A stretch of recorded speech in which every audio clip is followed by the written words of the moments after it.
You got to wait for a gapper. That is fair. Down the right field line. Giambi on his way to third.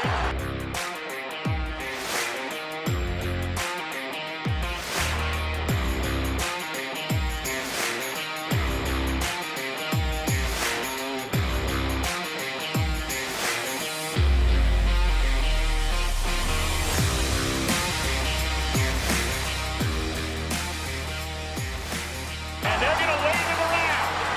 The throw misses a cutoff man. Shot into the plate. Out of the plate. Derek Jeter with one of the most unbelievable plays you will ever see by a shortstop. Live from Chatterbox Sports Studios, it's Off the Bench with Thom Brennaman. Well, good morning, and welcome indeed to Off the Bench, presented by United Dairy Farmers. I'm Thom Brennaman. Now that's more like it. The Bengals came to play yesterday. Heck, they even changed it up after winning the coin toss.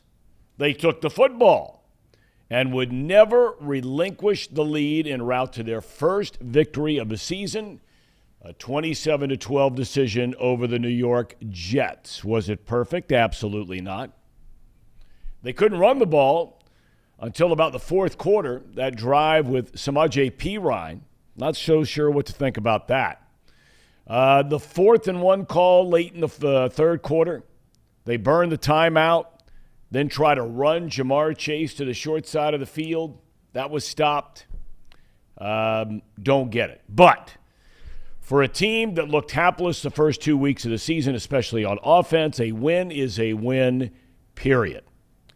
The defense sacked Joe Flacco 4 times, 2.5 by Trey Hendrickson, forced 3 turnovers. The last 18 drives of offense against the Bengal defense, 0 touchdowns. Since the 2 TDs for Cooper Rush and the Dallas offense in the first quarter last week. Joe Burrow throws for 3 scores. Tyler Boyd, finally know he's on the team, goes for 100 receiving yards. T. Higgins just short of 100. So it's 1-2 on the year and a short week coming up. The Bengalis will tee it up Thursday night against, all of a sudden, the 3-0 Dolphins. Miami shocked Buffalo with a monster defensive effort. If you didn't see it, you got to go back and watch it.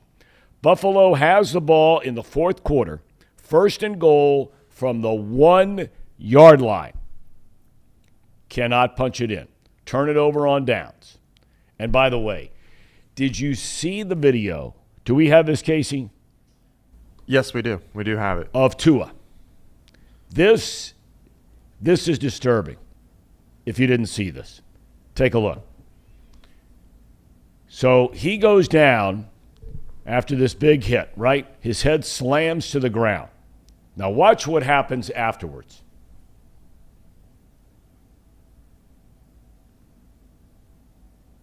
Oof. This is really disturbing stuff. Yeah, and he came back out to finish that game. Well, he did indeed. Came back and played. Now, in the old days, this is the stuff of legends, right? But look at this. He has no idea where he is. In this era, different ball game, and rightfully so. In fact, the Players Union, the NFL Players Association, is already demanding an investigation as to how Tua was allowed to come back and play in that game. And by the way, for the Buffalo Bills, they throw the ball over 60 times in that game. If that continues, Buffalo will not, and I repeat, will not play in the AFC Championship game. It's not going to happen. Terrible weather up there in Buffalo once we get into November, December, January. If that team can't run the ball and they throw it 60 times a game, they're not going to make it, as good as they look the first 2 weeks. Elsewhere in the AFC North, What a start to this season for Lamar Jackson. Oh, he throws 4 touchdown passes. He runs for over 100 yards and another score.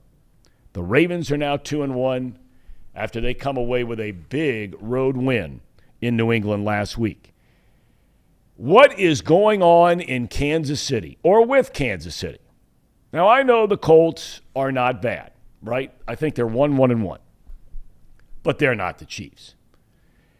Kansas City in the second half scores a total of 3 points. 3 in the second half. That's right, 2-3. They lose 20-17 at Indy. Kansas City couldn't throw it. Kansas City couldn't run it. So, after the first 2 weeks of the season, I think everybody agreed, we did here on the program, that Buffalo and Kansas City look like the best 2 teams in the NFL. Both lose over the weekend. The big draw over the weekend was supposed to be Green Bay at Tampa Bay. Why not? Rodgers v. Brady. Neither one looked particularly good. Both teams, however, play excellent defense. And, you go back to the Mike Evans thing. I think it's safe to say Mike Evans plays in that game. I think Tampa Bay wins that game. It was 14-12 Green Bay. But he let his temper get the best of him. His emotions get the best of him.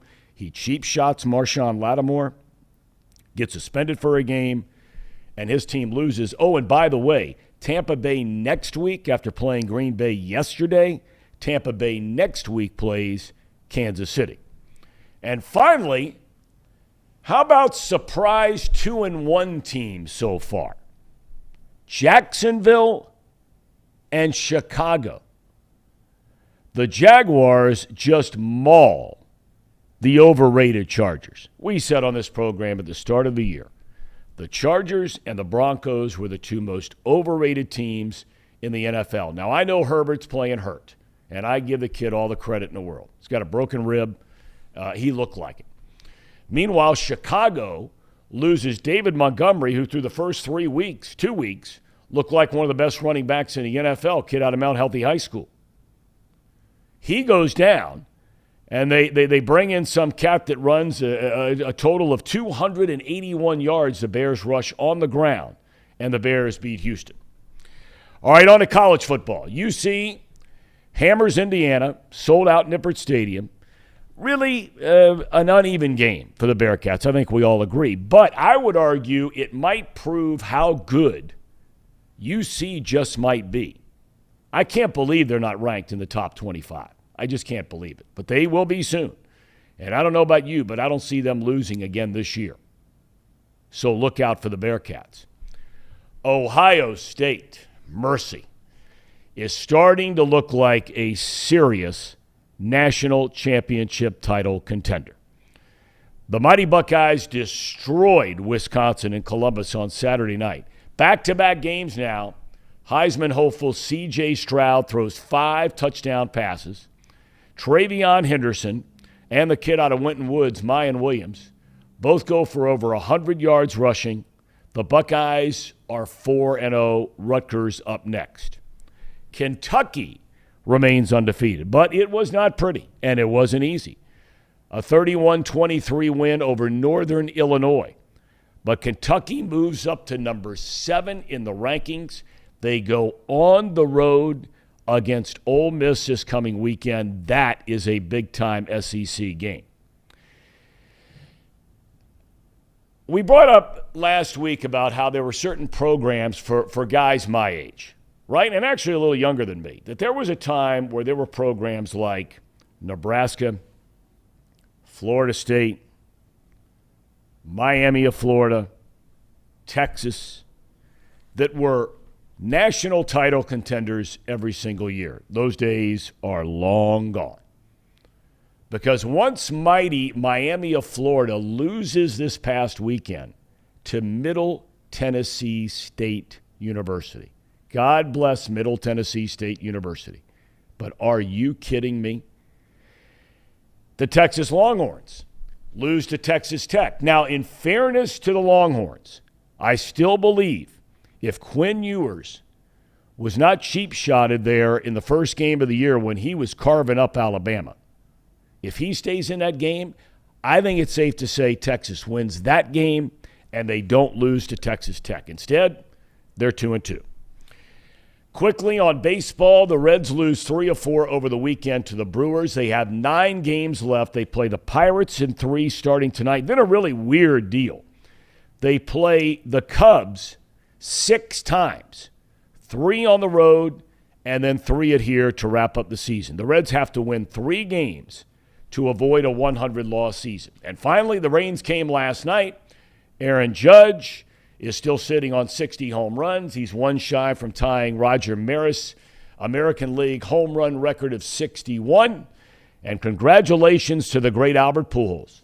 I was there to call his very first home run when he had a monster spring training for the Cardinals, and they decided to bring him up to the big leagues. He hit his first home run off Armando Reynoso. He eclipses 700 home runs in his career, joining only Barry Bonds, Babe Ruth, and who am I forgetting? Thank you. Oh, God, that's embarrassing. That's embarrassing. That is really, really embarrassing. Okay. Those are the 3. So you're up to speed. Boys, when we come back, we are going to talk. And by the way, Casey McAllister, Paul Fritzner, good morning, men. Good morning. Good morning. Paul, you got a lot of pub. You got a lot of pub for the Miami call. Well, where I missed on Ohio State over the weekend, Tom, I made up for it on the Dolphins. Yeah, the Bills were hurt, and the Dolphins looked great from the week before, and they sold me. They were at home. I like the pick as an underdog, and sometimes it's like in stocks, Tom. Sometimes you just got to sell high. I hear sold you. high on the Bills. All right. We are going to cover all of this and talk about what happened with the Bengals over the weekend. I know you guys want to talk about a couple of other games, including that Buffalo-Miami game. And we'll give our top 5 NFL power rankings. I put a surprise on here. Many of you are going to be very, very surprised who I have in my top 5, at least through 3 weeks of this season. And then we're going to look at our top performers over the weekend. So that and more. Paul Daugherty is coming up at 10:40. Get his thoughts on the Bengals and what's happening there. He wrote an interesting column. He's writing now the Morning Line again, where you can find that, the Morning Line, at Substack.com. It's just about the coin toss and the Bengals deciding to take the ball rather than defer getting the ball to start the second half. So we'll talk with him later in the program. We will be going through our picks over the weekend. A winning week. For all of us. For all of us. A winning week. And we have our main man, Zim Who Dey. I mean, he lost his mind yesterday. He was so excited. And so we're going to hear from him about 11:40. That and more coming up next. This is Off the Bench presented by United Dairy Farmers. Great to have you with us on this Monday morning. Stick around. At United Dairy Farmers, we've perfected freshness in our family bakery, where we use only the finest ingredients, like thick, high-quality glazes on our signature donuts, before delivering them fresh from bakery to store every day. UDF, made for you. If your AC or furnace is struggling, turn to the experts at Bartell's Heating and Cooling. Their certified technicians get the job done right the first time, and if you need a new unit, Bartell's will give you upfront pricing with no hidden fees. Plus, ask about Bartell's 0% interest financing for 60 months. Learn more at bartellsheatingandcooling.com. Bartell's Heating and Cooling, for a comfortable way of life. Eli's Sports Bar and Grill, proudly sponsoring high school football with 3 locations in Mason, Liberty Township, and Ross, Ohio. Our 10-foot screens guarantee a great view from every seat in the house. Eli's Sports Bar and Grill, the best place in Cincinnati for sports, food, and fun.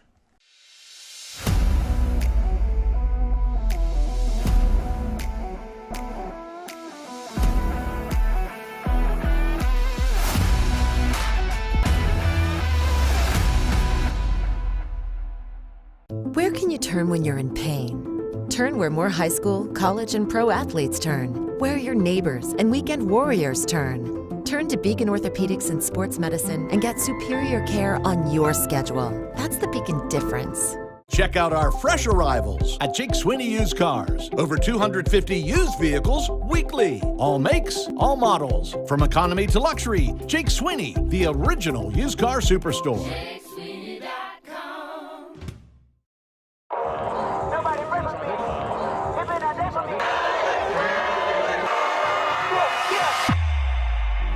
The time is now. Football season is back here in the Queen City, and week 1, St. X versus Dakota West. DJ Train here with Chatterbox. It's about to go down. It's our kickoff of our official tour. Every Friday night you'll see us. Let's go.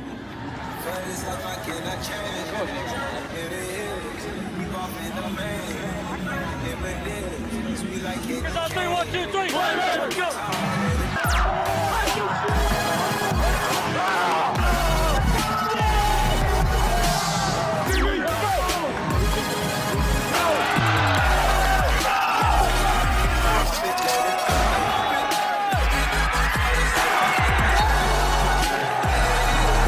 Man, I'm telling you, this game is going to come down to the first guy that says I've had enough. That's all it's going to say. One guy to say, you know what, I've had enough.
First game, bro? My first one. I mean, I couldn't have asked for a better first one because Dakota West struggling a lot throughout the first half and beginning of second half, and then Big time. it's a party, it's a party, it's a party. I know one thing. Ain't nobody does this better than us. Facts. Yeah, this atmosphere was insane. Show was on point. Everybody had a great time for the first one, too, bringing people together. Big shout out to everybody tonight that worked hard from Chatterbox and everywhere else. Put on a great show. This dude's legit. And he's sweating, so you know he's legit.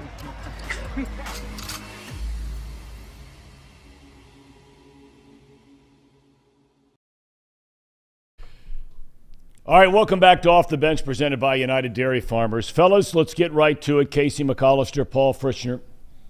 The Bengals. Yeah. Your overall thoughts. Give me a couple of bullet points here, your overall thoughts on the game, besides obviously needing the win, getting the win. Yeah, I was really impressed, honestly. I did not think that it was going to be this sound of a win. I thought, we were still going to see some – I thought it was going to be a closer game, honestly. I just thought we were going to win. I just thought it would be closer. Defense played out of their mind. They played like they're supposed to play against a bad quarterback, a bad offense. Well, not as bad as the Steelers' offense or the Dallas with Cooper Rush, but, they played the way they were supposed to play. I thought the play calling for offense was so much better. Well, Joe Burrow made that comment after the game. Yeah. He said he really liked the play calling.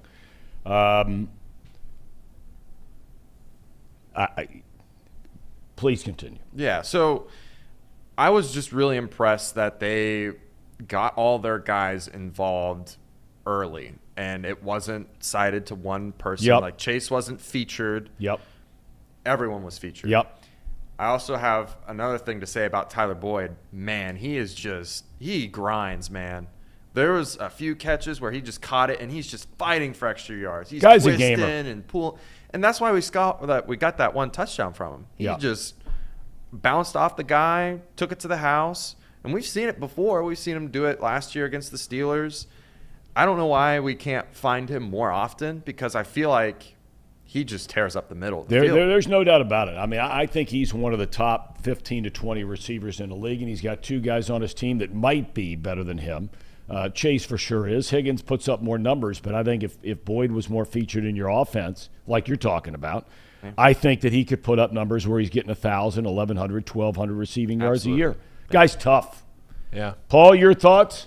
Yeah, I liked what the Bengals did yesterday without having to face somebody like a Micah Parsons or a TJ Watt, where you have this total game record type player on the other defensive line, and you have a defensive line that got 2 sacks, right? Are we going to see a game this year where the Bengals don't allow a sack? Or is yesterday as close as we're going to get? Because the Jets still got 2 sacks on Joe Burrow.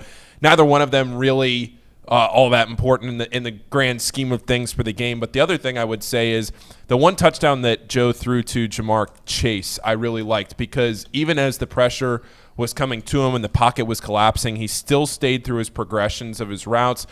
And the Jets were completely they were confused setting up defensively on that play. They didn't know what they were doing as that play started to develop, and Jamar just broke over through the middle of the field and was wide open for the touchdown. So those are the types of things that you like to see out of Joe Burrow, just because that's what makes him such a great quarterback.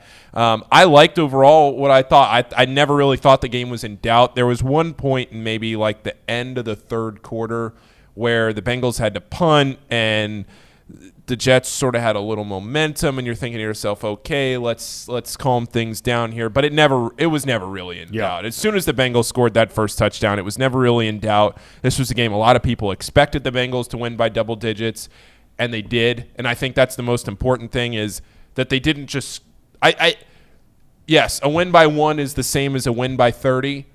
But I think in this case yesterday, Tom, I don't know if I would agree with that. I think yesterday going out there and making a statement like this against a lowly team like the Jets, you can't start 0-3 against Mitch Trubisky, Cooper Rush, and Joe Flacco. Yeah. With the rest of this schedule, the way it's setting up the rest of the year, that can't happen and have you, outside of all of the doom and gloom stats of an 0-3 team hasn't made the playoffs since, whatever. Forget that. Just for your own personal pride, you can't lose to those 3 quarterbacks and hope to salvage the season. So that was a good performance yesterday by the Bengals, and about as good as you could have asked for. And that's why, I mean, look, I want to believe in the defense, because I think on defense they have some really good players. I think that's an impressive unit. Linebackers, secondary. I think they have some really good players and some great leaders. Now, DJ Reader got hurt in the game. He said after the game that, they told him no, shut it down. We'll see if he can progress and be ready to go on Thursday night. Because, boys, all of a sudden, they're playing a team in Miami. Yeah. I mean, look, you beat the Buffalo Bills, and I don't care where that game's played. You beat the Buffalo Bills, at least the Buffalo Bills that we saw the first 2 weeks of the season.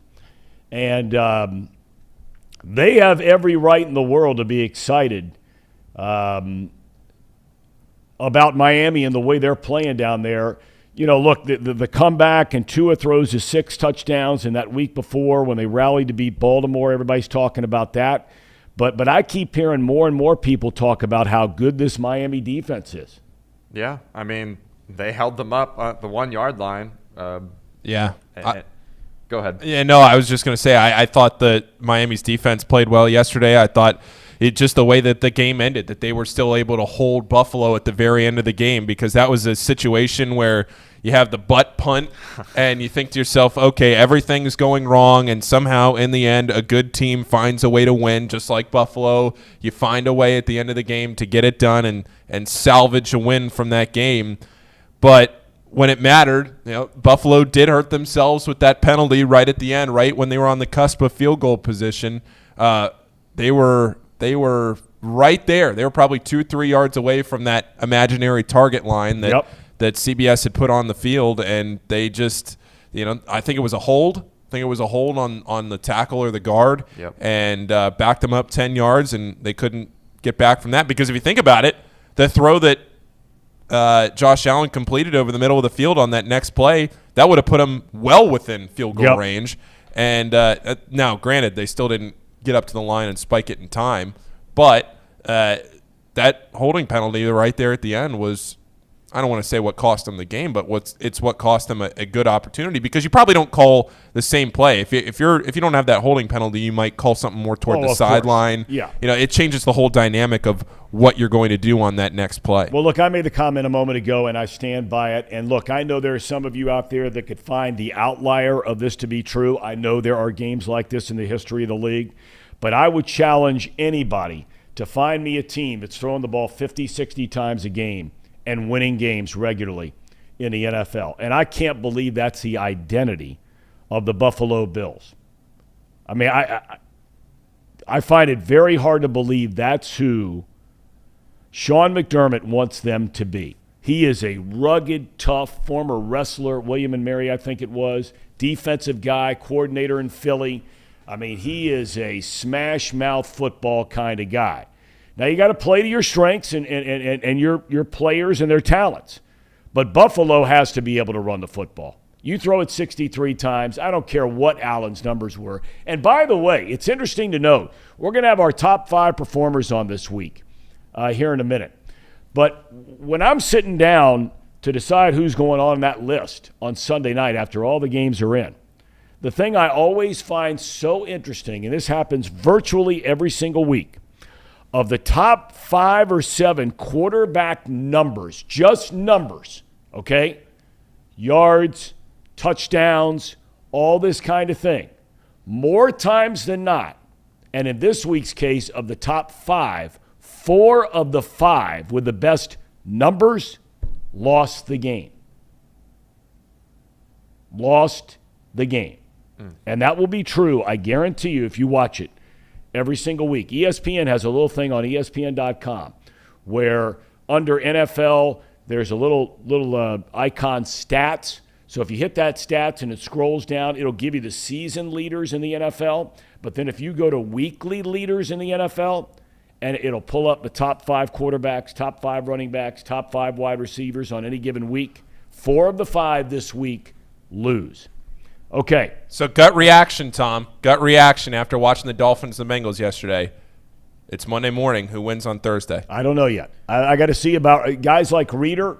I got to find out where he is. I think he's as important a part of this defense as they have on the team. I'm reading up on some of the stuff about Tua just because we thought it was a head injury. Yeah. They're saying that he actually had a back issue. Yeah, that's what he said after the game. Okay. He tried to pass it off as a back issue, but whether he was just saying that, who knows? Yeah, well, I wonder what the PA says about it. Yeah. I really am curious. And then also just to mention as well, something to keep an eye on for future reference, Josh Allen did something to his right hand after the game. And he's claiming nothing happened, but he got x-rays on it. So he must have done something. That's right. It's something. You don't get x-rays for nothing.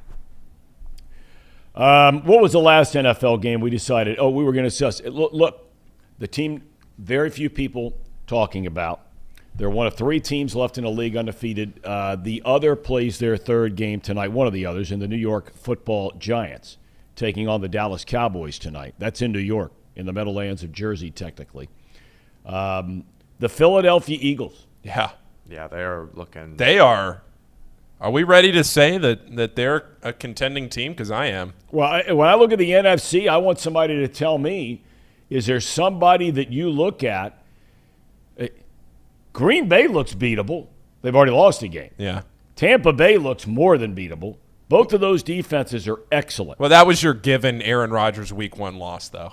That's your check. That's your check the box. Shake it up. That's your check the box. Right. Aaron Rodgers, get it out of the way. Loss. But those offenses do not look very good. And Philadelphia has a great defense, at least so it looks. Yeah. And Jalen Hurts is playing as well as any quarterback in the league so far. Yeah, he's looking really good. He threw for almost 350 yards yesterday. Eagles betting favorites now to win the NFC. Really? Yeah. I don't doubt it. Yeah. I mean, Hurts has just looked unbelievable. I'm in. Such of an improvement from last year to this year. Washington stinks, but I'm in on the Eagles. I was already in on the Eagles after what I saw last week against Minnesota. Yep. But Yeah, I'm in. I think what's really telling is that what they got back on offense, like they have, or what they acquired on offense. They got A.J. Brown, a big guy that can make contested catches. Dallas Goedert, he's one of the best tight ends in the league right now, very underrated. And Devontae Smith, he won the Heisman. I mean, this kid's really good. And Hurts just trusts his guys. He will put them in position. I don't think he's really made that many mistakes this year. He's looked good. Yeah, which is the difference, really. He's protecting the ball, doing what he needs to do, whether he needs to run the ball, whether he needs to pass it. To me, he looks like vintage Cam Newton from like 2015, his MVP season now. That's the comparison people are making right now, and he might be better, honestly. Well, let's see. At the end of the day, that division stinks. Yeah. It stinks. The Cowboys, they get Prescott back. Maybe they're okay. They look terrible with Prescott the first half of the first game of the year against first 3 quarters of the year against Tampa Bay. The Giants, I mean, good for them. Their coach has shown a lot of guts, going for the win down there in Tennessee a couple of weeks ago, getting the win. Dallas and the Giants, we mentioned, play tonight. Washington stinks. You're right. And so then there's Philly. All right, here we go. Top 5 power teams. This is just me. And this is a fluid ranking. I'm not saying who will be the top 5 by the end of the year. I'm just basing it on watching the first 3 weeks of the season. Okay? Some of you are not going to like who I have at number 4. Hold on. We're firing it up here. All right. Let's pull it up. All right. Number 1. We got, here it is, the Miami Dolphins. And based on those numbers right there, I probably should have gone Philadelphia. But I just think that you look at the teams Miami has beaten so far, a win over Buffalo, a win over Baltimore. I think the Dolphins deserve number 1. Eagles 2. Bills lose, but, I mean, look at that. 2 on offense, 1 on defense, 1 I'm going there. Here's the one you're not going to like, is the Cleveland Browns. The Cleveland Browns, unlike every other team on that list or other teams that some of you might say should be in the top 5 or top 10, are playing with a backup quarterback, and they should be 3-0. Were it not for something happening in an NFL game that has not happened in 21 years, and that's blowing a 13-point lead with 1:30 to go. The Cleveland Browns have a good team. They do. I mean, they got a good team. And look, I think so far, I think you could make an argument, and I am making it. You may disagree with it. That's fine. That they're better today than Baltimore is. And if they get Deshaun Watson back, whether you like the guy or hate the guy, I don't care. The guy can play. And I said at the start of the year, the more wins the Browns pile up now with Jacoby Brissett at quarterback, and he's not bad. He's been a starter in this league and probably could be for some other teams, I guess. And then who did I have number 5 there? The Chiefs. Chiefs. Go ahead and pull it back up for us. Okay. Chiefs will go number 5. Although I think they have some issues too. I really do. Baltimore, now you could put them in this group. Green Bay, could you put them in this group? You probably could. Yeah. I don't. I don't think that it's going to sound crazy to say, but if you were looking at how the betting trends were going into that Chiefs-Colts game yesterday, I was not shocked that the Colts pulled that off against the Chiefs. Just the way that the line was moving, the way that everything was trending toward that game. I think 90% of the public was on the Chiefs in that game. Everybody thought it was easy money, and generally those are the types of games where you think to yourself, this team probably isn't going to win this game. I mean, to be fair to the Chiefs, it was a lot of special teams gaffes. I mean, a lot. But you got to be efficient in all 3 phases of football. We experienced that with the Bengals week 1. I mean, you don't lose a long snapper. We're talking about a 2-1 team instead of a 1-2. So to me, it's, I like your list. You don't like the Brownies on there. No. You don't like them on there because you're a fan. I'm starting to kind of come around to it that the Browns – with Deshaun, if Deshaun is who we think he will be, that's a pretty good list. But I'm just thinking back to the Jets situation, and I'm like, we just, handled business in New York, a 27-12 victory. And our defense for the Bengals, just to put it in perspective, I'm not trying to debate whether the Bengals should be up there. They shouldn't be. But the Browns losing to the Jets says more about their team overall to me than it does anything else. Like the Browns defense couldn't get a turnover, or they couldn't stop Joe Flacco when they needed to. You're right. They couldn't, score again, like when they had 30 seconds left to punch it in after they got the ball back. So I do like the Browns. I think what they're really good at is scripted football. Like when they get up, when they get a touchdown or two lead on you, they're going to run the ball 40, 50 times in a game. Exactly. And that's what they should do. And they've got a good defense. Like the Bengals, they've got a good defense. But I still look, we all agree the Bengals are better than they played the first 2 games of the year. But they lost to 2 crappy teams. The Steelers stink. Yeah. And Dallas, I know they got Parsons, and some would say through the first 3 weeks of the year, game number 4 for them and game number 3 for them tonight, that he's been the best defender in the NFL, and I'm not going to argue that. Yeah, I think it'll say more about last week's game against Dallas tonight. We'll see how Michael Parsons does against the Cowboys, against the Giants. Yep. Because, the argument is, like, T.J. Watt, Michael Parsons, like, those are 2 really, those are MVP-type defensive players, right? So, of course we struggled with them. So, the whole thing about not being – playing in the off-season the preseason. Yep. And just, maybe started to show a little bit yesterday. Yeah. Maybe it did. I'm thinking that it's on the upswing. Okay, you know what? And look, I think you're right. I think the Bengals have a really good team, and I think they're going to be fine. I really do. And I think this AFC North, after maybe a week or 2 ago, some of us saying doesn't look so good, I'm not so sure about that. I think Cleveland, Baltimore, and Cincinnati are going to end up being, as we thought at the beginning of the year, 3 of the top 8 or 10 teams in the AFC. I really do. Throw the Jaguars up there, Tom. No, throw the Jaguars up there. The Jaguars up there. T-Law? I'm not. Tom. I'm not doing it. Even after beating Although they're going to win a lot of games. Again, another bad division. They're probably going to win the South. They're not going to win the South. It's not going to happen. Do we we have Doc on yet? We do have Doc. All right, let's get to Doc. All right, let's get right to him. He wants a different Paul. Pleasure to be joined by Paul Daugherty. Doc, we're sitting here going around and around and around. I loved the morning line that you posted right after the game last night, and I concur with you 1,000%. It was at least refreshing to see that Zach Taylor, after winning another coin toss, said, let's take the football. And why wouldn't you with at least this offense theoretically, that they put on the field every single week? I couldn't agree more. In fact, Tom, I've never understood why anyone would defer. What that says to me is that you lack the confidence in your offense to set the tone. And why would anybody lack confidence in this particular offense? It's not Zach. The whole league does it.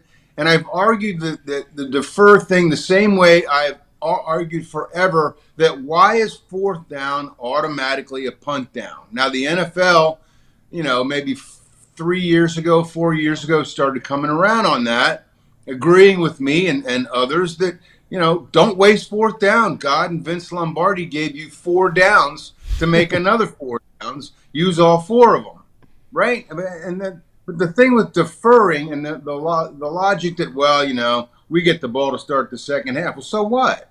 Why don't you want the ball to start the first half? Isn't football about being aggressive and imposing your will and telling teams this is our day, not yours?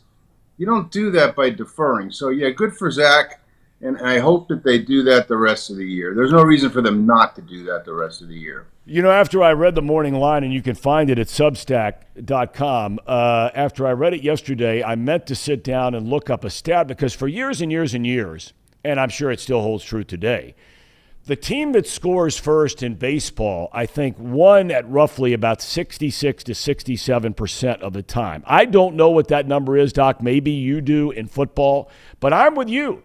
And we were just talking about the Cleveland Browns and how that's a team that if they get up on you, they're going to start to run and run and run and run and pound you into submission, and Lord knows they're capable of doing it with Nick Chubb back there. But the Bengals – or anybody else, who wants to play when you're ahead by a touchdown after your first series of the year? Every single hand in the room goes up, count me in. Yeah, I think Burrow said as much after the game.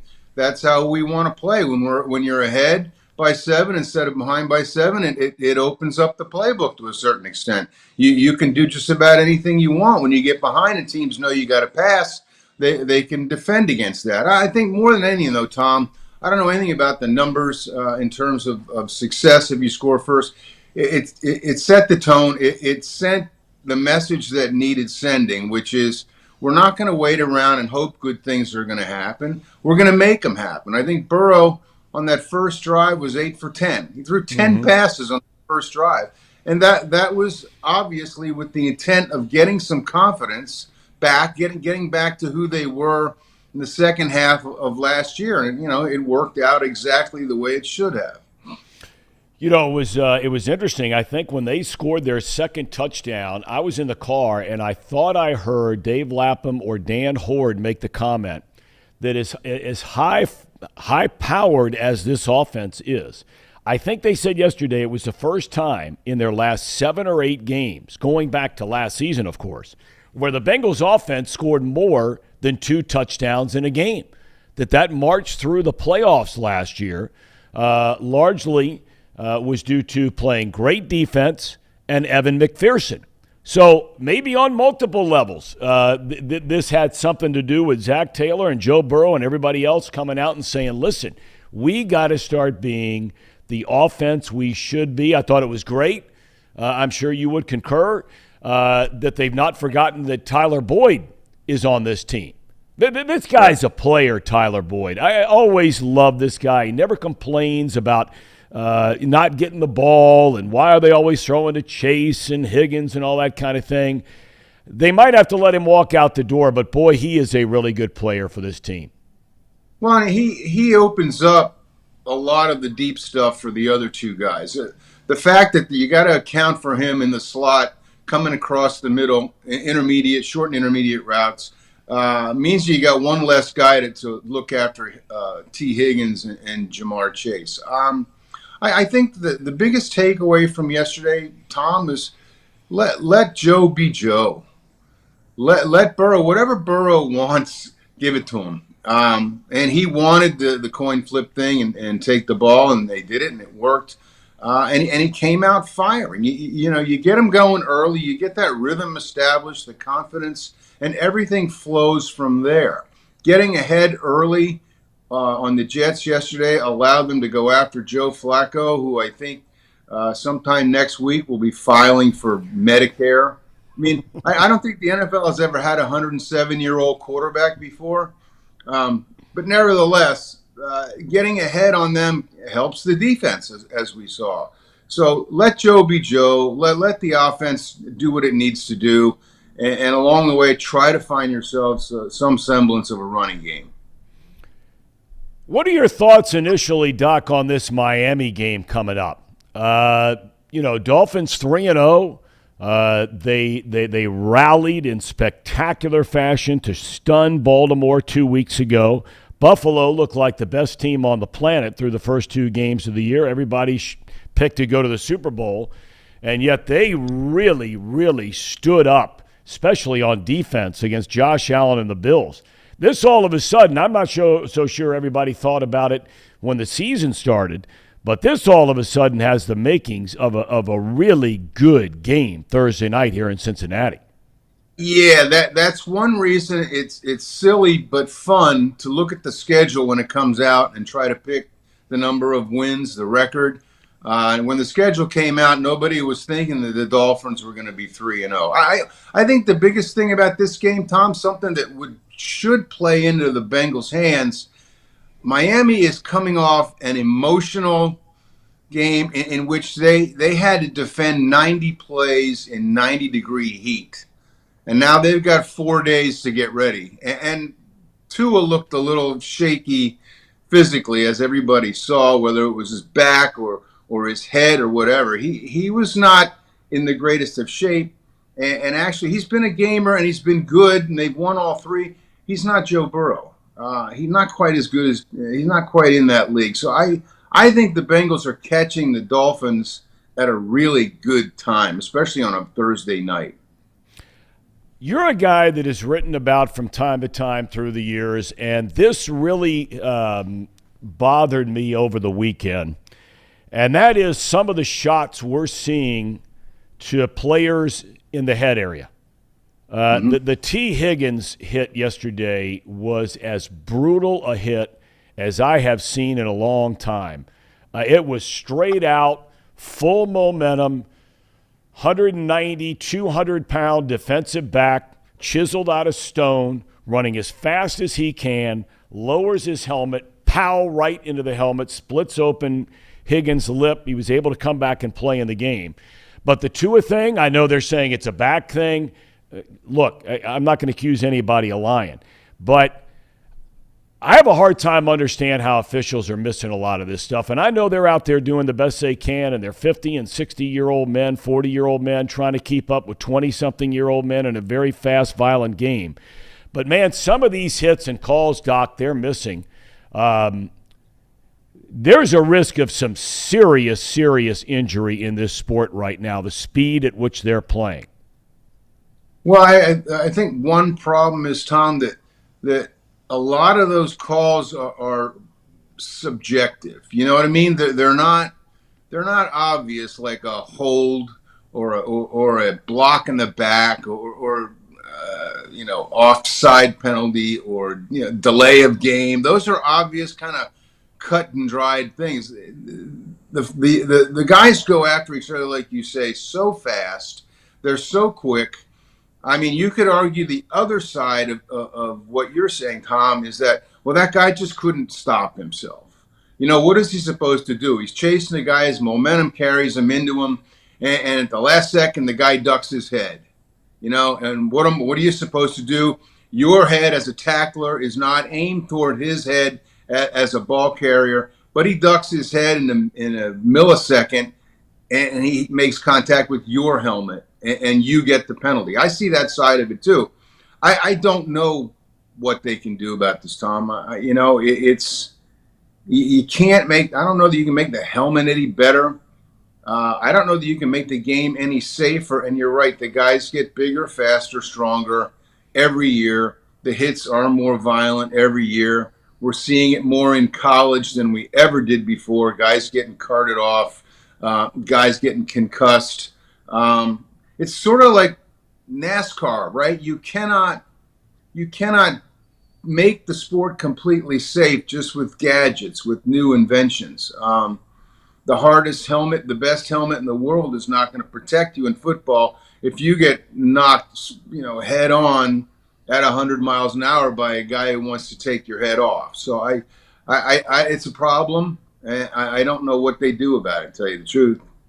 Speaking of the college game, UC hosts Indiana, and I think it's a perfect example of how far this program has come. And a lot of people out there are saying, duh, they made it to the college football playoff last year as a non-Power 5 team. No kidding.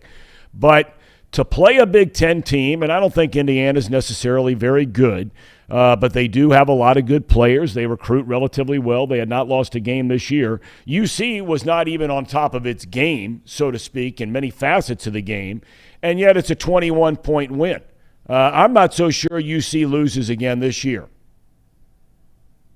Yeah, it's tough to say you can run the table. But, yeah, I think they have that chance. I think the big thing about that win, as you said, it just kind of puts another brick in the wall of UC's credibility. And you're right, Indiana's just okay, but they're so-called Power 5 school, and they play in the Big Ten.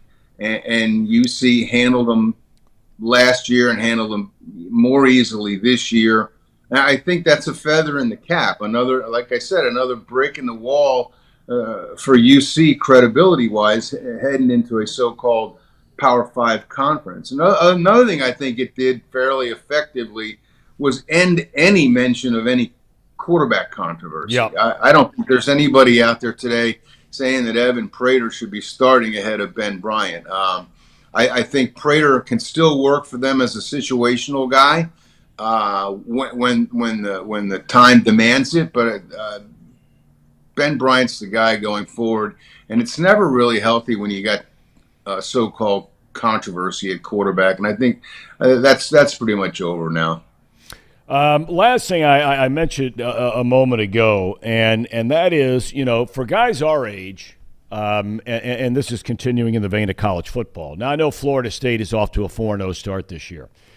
But I tell you, Doc, I just scratch my head because we could have said the same thing, not necessarily about Alabama. And there are a lot of people that forget this. They had the Bear Bryant years, and then things went really south for a long, long time. Mike Shula was down there. Some other guys were down there. They got in some trouble.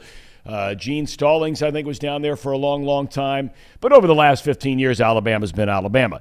But when we were younger, you had Nebraska, you had Florida State, you had Miami of Florida, and you had the University of Texas. That virtually every single year they were going to be in the conversation of being a national championship contending team.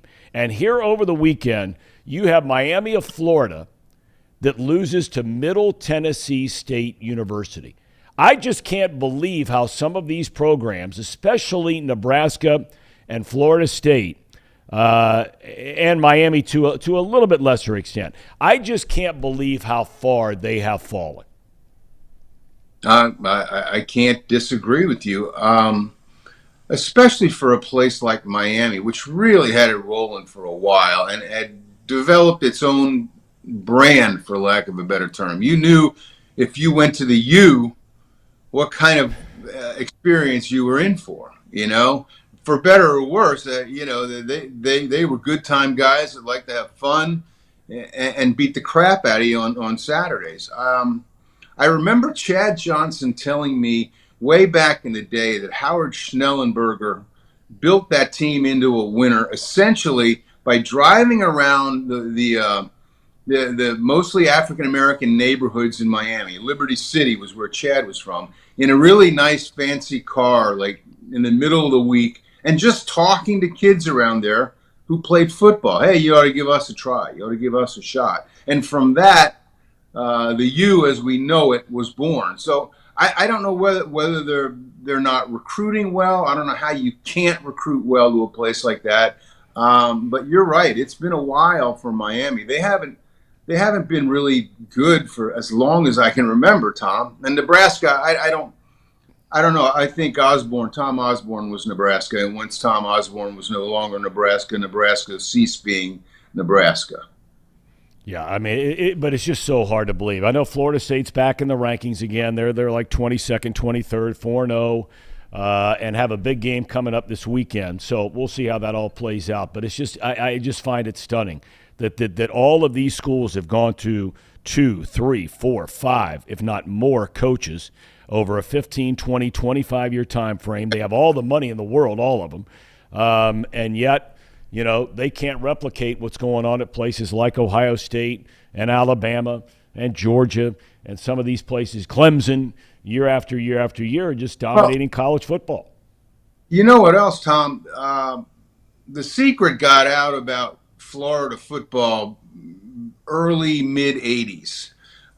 You want fast, athletic kids. You go to Florida and get them. They're there just to be picked like apples off a tree. That didn't really take effect in a negative way for the Florida schools for immediately. But now everybody knows that Florida is a gold mine for high school football players, and everybody is taking advantage of it. And all the kids, or a lot of the kids that Miami and Florida State and Florida used to get, they go elsewhere. It's not just happy hunting for the local guys anymore. Everybody knows about Florida, and it's been a steady kind of migration of really great high school football talent from Florida just about everywhere else. Yeah, you're right. You're right. And that's where Urban Meyer really changed the whole landscape at Ohio State after spending so many years at the University of Florida. Now they get players coming out of there left and right. All right, Doc, we'll catch up at the end of the week to preview as we get closer to the Bengals and the Miami Dolphins. Thank you for your time and have a great rest of your day. Thanks, Tom. Talk to you soon. All right, buddy. That's a morning line at Substack. I jumped on that thing and you know, a couple clicks here, a couple clicks there, and it's easy to get. They send it right to your email every day, and so you can get the morning line. All right, speaking of lines, we made our picks. We did. We're going to take a break, and we're going to see how we did. And I'm going to give you the college football power top 5, as well as our top 5 college and pro performers over the weekend. Zim Who Dey still to come at 11:35. Lots of Bengals talk, lots of college football talk, and anything else that's on your mind. We're here Monday through Friday, 10 a.m. until noon. You can go to YouTube/Chatterbox Sports. Same thing on Facebook, Chatterbox Sports. Join in on the conversation. Love to get some of the comments. We'll share some of those coming up. We're also just in podcast form, Spotify, Google, Apple, wherever you get them. You don't have to see the ugly mugs on this show, or at least an ugly mug on this show. I don't want to put Casey and Paul and or Brandon in that category because their girlfriends, wives, or somebody else might think that they're very handsome. I'm not sure that's true. I think she does. Well, I'd like to hope that she does. Most of the time, believe at me, least, right? it's all a mirage. It's all a mirage. Download numbers are up on the podcast, Tom. Good. We need it. I got a lot of people just came up to me over the weekend that I ran into. You know what they told me? And I'm being totally serious about this because I beat you guys down a lot. I had 4 people in the last 24 hours. I was in UDF twice. I go into UDF like 5 times a day. I don't say it because they're our sponsor. I really do. I live right around the corner. It's the only little business we have in our little town. And so I go in there all the time, know all the employees and blah, blah, blah. But in there twice yesterday, had 2 people there. And then my mother-in-law watches your show all the time. And then another buddy of mine. They said, I love the banter with Casey and Brandon and Paul. Really? Honest to God. And I said, well, there we go. Then you're very easily entertained. Look at us. There we go. Happy to help, Tom. Happy to help out. Happy to help. Believe me, we need all the help we can get. All right, when we come back, we're going to go through our picks. Brandon is somewhere between Wisconsin and here, where I don't know, but we'll find out in a minute. This is Off the Bench, presented by United Dairy Farmers. At United Dairy Farmers, we've perfected freshness in our family bakery, where we use only the finest ingredients, like thick, high-quality glazes on our signature donuts, before delivering them fresh from bakery to store every day. UDF, made for you. If your AC or furnace is struggling, turn to the experts at Bartell's Heating and Cooling. Their certified technicians get the job done right the first time, and if you need a new unit, Bartell's will give you upfront pricing with no hidden fees. Plus, ask about Bartell's 0% interest financing for 60 months. Learn more at bartellsheatingandcooling.com. Bartell's Heating and Cooling, for a comfortable way of life. Eli's Sports Bar and Grill, proudly sponsoring high school football with 3 locations in Mason, Liberty Township, and Ross, Ohio. Our 10-foot screens guarantee a great view from every seat in the house. Eli's Sports Bar and Grill, the best place in Cincinnati for sports, food, and fun.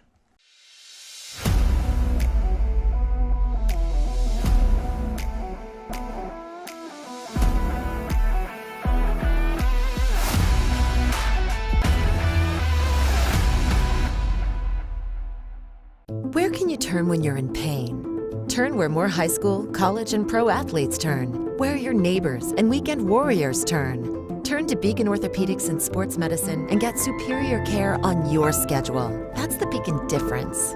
Check out our fresh arrivals at Jake Swinney Used Cars. Over 250 used vehicles weekly. All makes, all models. From economy to luxury, Jake Swinney, the original used car superstore.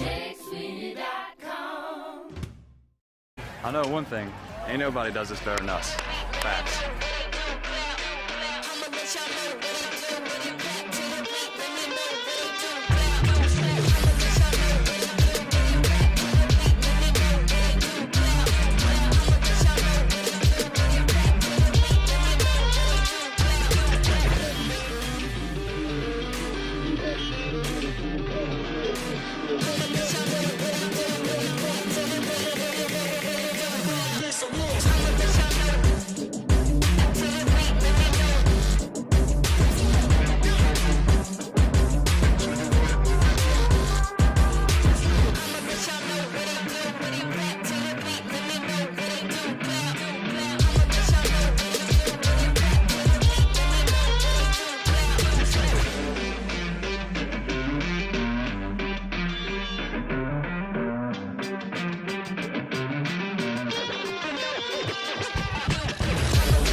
All right, welcome back to Off the Bench, presented by United Dairy Farmers. All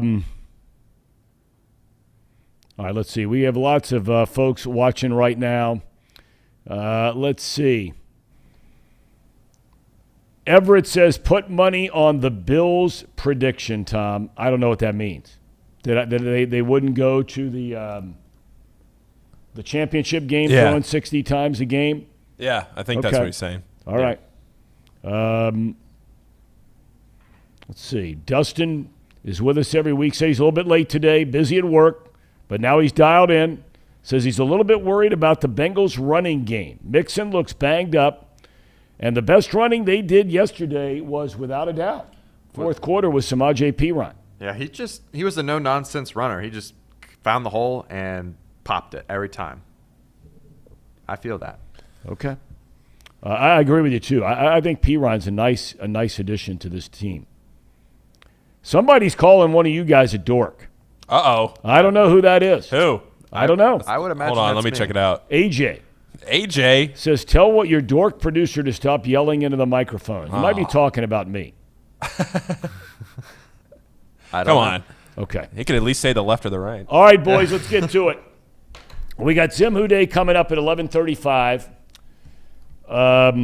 And let's get right to our picks. Brandon Seho was up doing an interview for his mental health show that's coming up, podcast. It's coming up starting in November.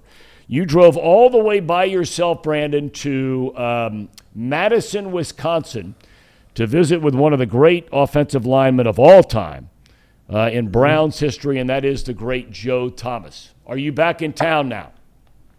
No, I'm still in Madison. I'm waiting to it's beautiful, as you can see, in my hotel room at the beautiful Hampton in Middleton, Wisconsin, just outside of Madison. Meeting up with Joe Thomas here at about 2 o'clock to do that interview and podcast shoot. Have you been over to Madison yet? Have you ever been there before? I have not. After we get done here, I'm going to I got a couple recommendations on restaurants. I'm going to go check out some lunch down by the water by campus and see what it's like. You've been here a couple times, right? I got to tell you, it's one of the coolest towns in the United States of America. It really, really is. It's the state capital of Wisconsin, and the campus is roughly, 4 or 5 miles, but there's water everywhere surrounding both the downtown, which they have laid out beautifully, and then the campus itself. It's big league operation. All right, let's get to the picks. Where are we starting, Casey? We are starting with the OSU-Wisconsin game. The Mighty Buckeyes favored by 19. They were ahead by that many by the end of the first quarter. Yeah. Bucks roll. That's a big-time team. Now, that is a big-time team, boy. Yeah. They are really good. Sooner or later, it's going to be collision with you know who, Alabama or Georgia. It ain't going to be Clemson. Nope. Casey. Yeah.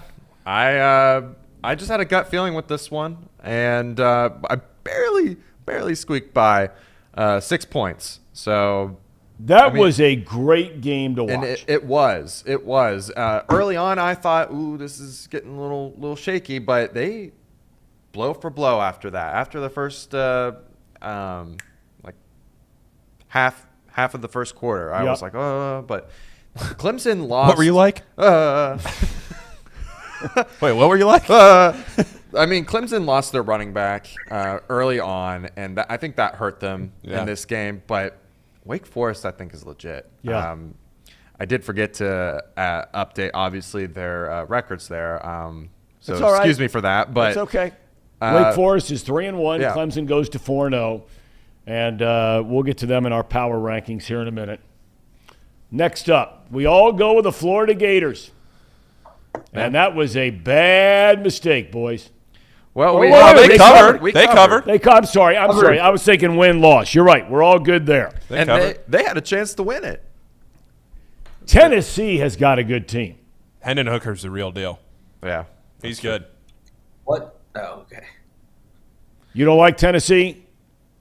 No, I said last week I didn't think they were actually back. I don't know if Florida's really the measuring stick. Obviously, Right. Georgia is going to be, but that's the biggest win in Tennessee in a long time. Tell you, there's some great games coming up in that. We talked about it last week, that SEC East. Kentucky's ranked 7th. You've got Tennessee now in the top 10. We know about Georgia. All of those teams in there. Some big crossover games as well in the SEC coming up starting this coming week. Kentucky playing Ole Miss. Or is it Mississippi State? I think it's Ole Miss. Ole Miss. Yeah, Ole Miss who's ranked and undefeated. Yep. Okay, next up. UC covers. Casey, you do not have the faith. And Indiana should have covered this I was game. on the right Indiana side. was the right pick here. Indiana was the right pick here. I mean, that fumble recovery for a touchdown, I nearly lost my mind. I mean, I didn't bet this game, but what a disaster of a blown cover for Indiana. Yeah, I mean, I'm sitting there in the stands going, that last touchdown UC needed. So they just needed the field goal. I'm like, just punch it in. Like, just cover all the way. Yeah, and the fact that they almost came back, they almost had a chance to cover the spread. Yeah, we said this was I think the good word choice there, and I really haven't, but I think it was an uneven game in many levels for UC, but it speaks volumes as to where they are as a program. I mean, these Big Ten teams, now they're not going to beat Ohio State. The University of Cincinnati. The University of Cincinnati. That's right. That's exactly right. Okay, so then it comes to now this game. I still cannot believe that Arkansas did not win this game. Well, you know what the crazy thing is that I didn't realize until afterwards was, or I didn't really think about till afterwards. They were playing at Jerry's World. They're playing this game down there where the Cowboys play. The goalposts are taller because they're NFL goalposts. The ball hits the top of the right goalpost, comes back onto the field of play. If they're playing on college goalposts, who knows? Maybe that sneaks in. Arkansas has a better team than A&M. I think. But there you have it. All right. Casey and Brandon get the win. This was the most exciting game of the weekend. It really was. It honestly kind of was. It really was. No, it not kind of was. It was. Yeah. It was the most exciting game in college football. What was the final of this thing? 57, 52, something like that? 59-52. 59-52 Bobcats. All that matters is the Bobcats won. I don't care if they covered or not. Never betting They got to win. Bobcats ever again. Okay. Never. Well, that's you're going to be a loser a lot, Casey, coming up. All right, on we go now to the National Football League. Brandon. Wait, Tom. 4-1, 4-1 in college, just for the record there. Okay, well now you can put up two fingers because Casey and I went with the Brownies, and the Brownies more than covered, beating their division rival Steelers. Browns are good. I got them number 4 in my power rankings. I don't know if you saw that, Brandon. I think the Browns, I saw it. They should be 3-0. They should. And that game was a little bit bigger than just that bet, too. I don't know if you remember, but Tuesday. Oh, true. Special day. Tomorrow. Be ready, Brandon. Tomorrow. Pie in the face. Pie in the face, Brandon. Pie in the face. We'll see you Traveling tomorrow. to Madison, Wisconsin won't get you out of that. We'll see you tomorrow. All right. Bucks and Packers. The Bucks without Mike Evans. Both defenses of these teams are really good. But, man, Tom Brady's got to be so frustrated. Yeah, I mean, there's something going on outside of just their team, too. I know they lost some linemen, but, man, this team offensively is just bad. Brutal. And the procedural, like right at the end, was it a false start or a delay game? What backed them up to 5 yards? Was it delay game? Yeah, delay game on a 2-point conversion. Yeah, backs them up 5 yards. I mean, that just can't happen. There's no. I mean, having the Bengals a couple times yesterday. I don't get it. I don't get the whole thing about. And I used to say it for years and years when I did NFL games. There is no excuse whatsoever for delay of game penalties. None. Get the play in, call the damn play, and run the play. You got 40 seconds in the college game. Yes. Pro game's what, 25? Yeah. Goodness gracious. Get the play in. Okay. We all take the Bengals. All come away winners there. Who Dey. Okay. Homer They show. cover, Homer get their show. first win. Homer show. Well, there's no doubt. It's actually pretty sad. What a Homer show this is. One of the lowlights in my professional career, and there have been many, but one of the lowlights was singing Cincinnati Bengals. That's a team we're going to cheer to victory. How about Casey's abbreviation of Baltimore here. BLT. I love that. Yeah. Getting hungry for lunch over here. Yeah, you don't I see am that really too hungry. much. But I appreciate that one, Casey. Mix it up. Now, you guys had a couple of thoughts on this game, right? Yeah. I did not watch much of this game. I got to be honest. I saw the Mac Jones interception. Terrible, terrible throw when they had a chance to take the lead in the fourth quarter. I think everybody's still kind of coming back down to earth on the Patriots and realizing that this is not the Tom Brady Patriots. This is not the Patriots that we're accustomed to for 20-some years. And I think everybody is slowly realizing that, yes, Bill Belichick might be one of the best NFL coaches of all time, but there's a dose of reality with the talent level of this Patriots team that now you are starting to see the product of that on the field, and especially with a quarterback like Mac Jones, who I don't think is a bad quarterback, but Patriots fans that were accustomed to seeing Tom Brady not make interceptions like what you saw there at the end of that game where you're driving down the field, and if you're a Patriots fan growing up, if you're a 25, 26-year-old Patriots fan, you've never seen that interception before. Right. In a general sense of the term. You've never seen that right. NFL, that interception before. And now all of a sudden you're seeing more and more of those types of plays, and then he gets hurt at the end of the game. I mean, it was just this is, I thought, kind of a microcosm of where the Patriots are right now. Now, the Ravens have had a lot of success against the Patriots historically, in the last decade or so. They've been able to go to Foxborough and win this type of a game. But, I just think that this is a Baltimore team that was supposed to win this game. I picked them to win this game, picked them to cover this game, and they checked all those boxes.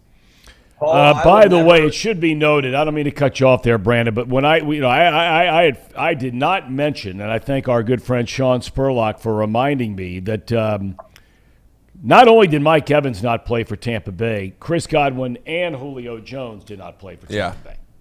They were beat up. Brandon, what were you going to say? I was going to say I always never feel bad for New England fans. Kids, people my age there have seen, 15 championship parades in their life? Oh, yeah. I'm still waiting. Let them have all the Mac Jones interceptions and all that stuff. All right. So Miami, Casey and I go with Miami. Brandon was on that Buffalo Brandon train, and so too bad. Too bad. That's an L. How many fingers you putting up now? You had one up a minute ago. Yeah. I think it's gone to 2, 3, and 4, I think. Yeah, he's got four losses on this one. But I would just like to say, Brandon, my theory was right. They broke the trend. They did.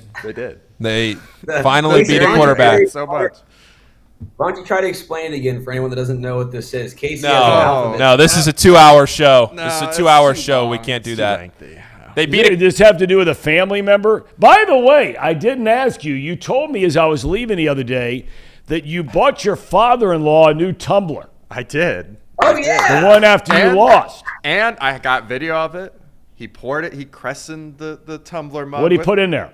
Bud Light. Nice. Okay. And then he just sat back, sipped on his beer, and watched the Bengals cruise to a victory. I think it worked. I think I've made good with the universe. I hope. I wouldn't hold my breath on that. We'll see Thursday. I would not hold my breath on that. All peace with Casey's in-laws. That's big news. That is big news. He's still not out of the doghouse with his mother-in-law, but his father-in-law, maybe he's got a fighting chance. So is that it for the picks? Yes. That is it. All right, so let's take a look at where we stand. Where are the standings here, Casey? Here they are. Bottom. Record back down here. Record. So, Ooh. Brandon and Casey are tied. We're tied. A 5-game spread. All three of us had winning weeks this week. Boys, once I get to 500, it is going to be like a rocket being shot into space. A $100 better tailing Brandon and Casey this year would be up $670 right now. That's pretty good. That's not bad. That's really good. 6.7 units positive. You're not getting that in this stock market right now. No, you're not. You're not. You're getting it on You're getting it on off the bench. Is what you're getting. That's good stuff. So we've got a game. We've got a game. And I tell you what, we were looking and talking about some of the picks for this coming weekend, some of the games we were looking at. Obviously, we're going to have to start on Thursday night this week. So Brandon, get ready. Casey, get ready. And, Paul, we're going to bring you back for, the last 2 times we have asked you, Paul, and you give all this information on your show, okay? Yeah. And you're on later today, right? Yes, 2 o'clock today. Okay. The last 2 times we've had you, the only 2 times on this program, to have you sprinkle, as you like to say, right, on the money line. Find that money line underdog. You've been on it. Yeah. I got you. The UK a couple weeks ago and the Dolphins this past week. Yes, you did. I'll try and find one for you on Thursday. I mean, there are people all over the place that are very excited about your picks. Hey, we have a woman who goes by Bengal Babe. Nice to have women joining the program. Yes. Yeah. And she says, I think the Bengals are going to win on Thursday. And 6412 Mar says, Bengal Babe, I'm with you. Who Dey. Can I address Brian in the chat? It was not a dig at he's calling me out for having the little brother syndrome with Ohio State. I was actually coming back at Thom for always saying the Ohio University. Well, because it's listen, okay? I know, but I wasn't going at Ohio State. Here we go. Fire it up, Brandon. Fire it up. Here's the deal. My dad swam at Ohio State. I don't hate Ohio State. I was just having some fun with Thom. Well, but here's the deal, okay? Yes. And I know Ohio State has gone on to patent that whole thing just recently, the Ohio State University. Look, it's the Ohio University. It's the oldest school in the state. I agree. It's the oldest school west of the Allegheny Mountains in the United States of America. That means you cross over the Allegheny Mountains and you can go all the way to the California coast. And the oldest university is the Ohio University in Athens, Ohio. 1804 it was founded. There it is. Tell him, Thom. Yeah, get on him. So, I don't want to hear this nonsense about the University of State, the Ohio State. I mean, give me a break. They're all great places, and I love them both. But they're not the Ohio University. There's only one of those, and that's in Athens, Ohio. I just don't know how you trademark an article. Yeah, that's so weird. How do you I don't know, but there are a lot of smart people in Columbus at Ohio State. Those guys, marketing machine. Is it the or the? It's the, but is there a difference? Or Is there a I don't think that matters. Did they trademark Does the U.S. Trademark and Patent Office care about the or the? Pronunciation. I don't think they care. I think it's a valid point. All right. So, we got a couple of more minutes here. Is there anything else we need to cover while we have Brandon with us in regard to picks? Sport. Brandon, what were your thoughts on the game yesterday? Did you get to watch it up in Wisconsin? Did you go somewhere where you could watch a whole game? No, I was listening while driving. I saw a few of the highlights while I was stopped, but I thought the Bengals played well. I mean, finally they came out and punched him in the mouth. I mean, T. Higgins, that's a touchdown. That rule, I don't understand that rule of no. If your heel comes, if your toes touch first, then why does anything else matter? But yeah, no, they look great. I mean, that's exactly what they needed to do. Now this week, I heard you talking about it with Doc a few minutes ago. Completely different game than what we thought it was going to be when the schedule got released. Dolphins, Bengals, prime time. It's going to be fun on Thursday night.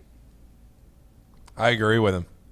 Tickets are like $200. I was looking at it yesterday. I'm going to try to take my son down to that game. If anybody's got freebies they want to give away. Buy us tickets too. We'll make it. How about an off-the-bench field trip to Thursday Night Football on Thom? Oh, I like the sounds of that. But we we still have to buy tickets. That's what you're for. That's what my son said to me last night. My wife's going out of town to visit our daughter on Parents' Weekend. I can't go because it's homecoming weekend for my son in his senior year of high school, so somebody's got to be here to manage that chaos, potential chaos. And so he says, hey, Mom's going to be gone. We got to go. Call the Bengals PR guy. Ask him to let us get in with the press passes. We'll be tame.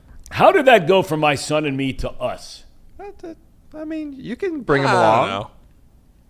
Us. Yeah. Well, time out. You still got to go play beer pong with Zim Who Dey at Longworth. Remember? Do you have the tailgate show Thursday night? We're not doing Sunday games. But why? I don't know. Ask Trace, our boss, because we got Friday night football. That's right. I'll be down there having a good time. There's no question about that. You can come. We'll have beer pong set up for you, Tom. You still got to play from week 1. Me, Zim Who Dey. One of these Sundays I will get down there, and for sure, because I got to see that whole scene down there, and I also have to see in person our buddy Zim Who Dey. He's given us a lot of his time, as he is coming up in about 10 minutes from now, to get his thoughts on the game yesterday. One thing we've really not talked a lot about, and there's a lot of jacking around here, but I think it's a valid point that was made earlier about this whole Mixon thing. Yeah. I mean, I've gone on record as saying I think Mixon is one of the top 5 backs in the NFL. I really do. He can catch a ball. He can run the ball. He's a gamer. He's tough, physical, hard to bring down. But, man, at least, and it's only 3 games, I understand. And the line, we know all the issues they've had up until yesterday. But I just don't know. I'm curious to hear what you guys think. Brandon, I'll start with you. I mean, why does Samaje Perine look like Joe Mixon? I don't know. I think it's just a slow start to the year, almost like that Joey Votto effect that he's got at the beginning of the year sometimes with baseball. I think Mixon will – we've seen it time and time again where he can be the AFC's lead rusher, maybe has a bad game here and there, but I think he just needs one game where he pops off for a 50-yard run, and after that, he'll be fine. Now if we're talking about this 6-7 weeks from now, obviously there's a bigger issue, but I think he'll be just fine. Yeah, I do worry a little bit, but that was one of the tougher defensive run stopping teams that we'll probably see. I mean, we were really concerned about their defensive line before the start of the game. We thought, are they going to bring the pressure? And honestly, I think where they didn't get us with pressure as much, it turned up in the stopping the run, honestly. And by the time Samaje got a hold of the ball in the fourth quarter, I think they were just done. They kind of knew that they had probably lost that game. There was also some fighting going on. I don't know if you caught the whole game, but Quentin Williams, is that right? He was arguing with his coach. It got real fiery. Defensive line coach. Yeah, and there's something going on there. I'm not exactly sure what, but that could have a major factor. Well, I got to tell you, and this is why. Among many reasons, and Paul alluded to it a minute ago. I mean, look, there's not any debate who the greatest coach in the history of the NFL is, and that's Bill Belichick. It's not even debatable. There have been other great coaches. Belichick, now he's lucky to have Tom Brady. We're seeing that. But the one thing Belichick does, and if any of you have ever watched, I don't know the name of the show, but it was done on the Patriots. But one thing Belichick did every single week is the start of the week is a new week. And you are tailoring your team's games. He tailors his team's games in preparation to the strengths and weaknesses of their opponent every single week. They have to have really smart players in New England because one week you might be playing this style of defense. The next week you might be playing another style of defense. And he's going to put it all in for you. He's going to be ready to go on a Monday morning. I read a note where the first 2 games – and much was made about this Tampa 2 defense, right? It's been around. Monty Kiffin, Tony Dungy, whole deal. The Steelers ran it 32% of the time. Dallas ran it 32% of the time. The Jets ran the Tampa 2 defense yesterday 2% of the time. So Robert Saleh is a great defensive coach. And look, everybody's different in their strengths and weaknesses as a player, as a coach, as a person. But how in the world, after the success defense has had against the Bengals in the first 2 weeks, how you go out there and play Tampa 2 defense 2% of the game? Yeah. I mean, it's just, how does that happen? He's a believer in his own I know he is. Team and philosophy, but that's why his record and their record is what it is. I mean, he said he was keeping receipts. I don't know what kind of receipts he's keeping, but they should be 0-3. They had the miracle against the Browns. They should very much be 0-3. Yeah.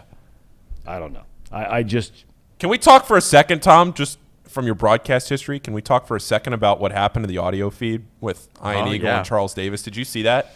Yeah, I mean, those things are going to happen all the time. What's going on in the production truck, or what's going on in your headset when that happens? Calm. It really is. I saw where you sent out the thing. Yeah. Look, there are producers in the history of sports television that are yellers and screamers, and most of the guys are not.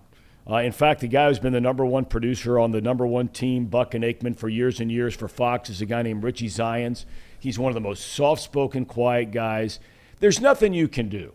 The guy who's the most important part of a TV broadcast every single week is not the producer, it's not the director, it's not the play-by-play guy, it's not the color guy. It's what's called the technical producer. He is the guy that is there, and he's there on a Thursday or Friday when the trucks come rolling in and start plugging in to the different arenas, stadiums, et cetera, all over the country and all over the world. And he has to make sure that everything works. That's his job. And stuff is going to happen. And so, look, do you get upset about it? You get a little angry? Maybe. But by and large, in those situations, it's pretty calm. Now, if that's happening during a Super Bowl or a national game, but everybody understands that stuff's going to happen. All right, before we, Brandon, we're going to let you go. We'll catch you tomorrow, I think, back. Safe travels from Madison, Wisconsin, and tell Joe Thomas we said hello. Will do. Can't wait to be back. That pie in the face is going to be really fun. Slam it in their face. No. A little turn at the end. Yeah. All right, we have not gotten into our college Power 5 real quick before we go to Zim Who Dey. Sure. So our college top 5. I got Georgia number 1.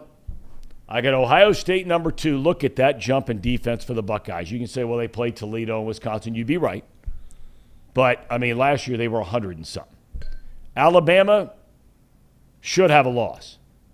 Clemson, I'm not super bullish on Clemson or Michigan. At least Clemson's played somebody. ESPN puts up a bottom 10 all the time. Yeah. Right? Michigan's 3 out of conference games are all 3 in the bottom 10 worst college football teams in the United States.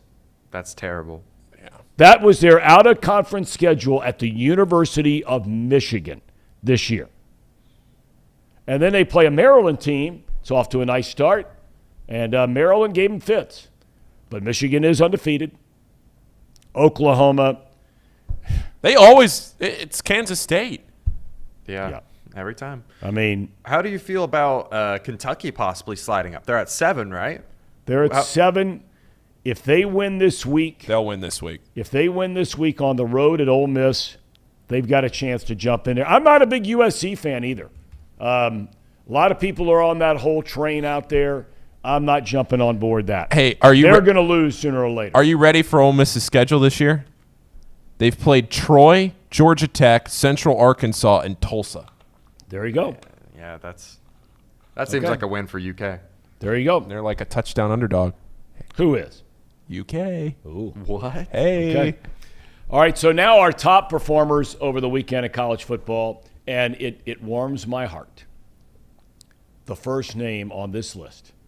Oh, yeah. Curtis Rourke, quarterback at The Ohio University. Look at those numbers. 41 of 55, 37. Mississippi State, another team undefeated, ranked in the top 10. Their quarterback's really playing well. Michigan can run the ball, and Blake Corum is an outstanding runner. Look at that. That's a running back day right there. 30 carries, 243. But how about the cat underneath him? Jaden Ott at Cal. I didn't even know Cal ran the ball. I didn't even know they played football anymore. 274 on 19 carries. And then wide receiver Tyler Scott, what a day. 185 yards and a touchdown. UC wins over Indiana. Okay. He brings the fire. He brings the passion. The reason I did not shave today, I didn't shave all weekend. I told Zim Who Dey that I would go into the savage mode, and I'll get his thoughts. See, the problem is when you're my age, you're praying that your hair all doesn't fall out. Mine's falling out. And that it doesn't turn totally white. Now, you start to grow a beard, you get to be my age, it's all white. Yeah, that happens when you get older. It does. But I'll tell you this. I think Tracy was kind of spot on with the whole George Clooney look. Yeah, he and I have a lot in common, George Clooney. 6412 Mars says Mixon's going to be fine. Breakout game coming up. Says that's all he has to say.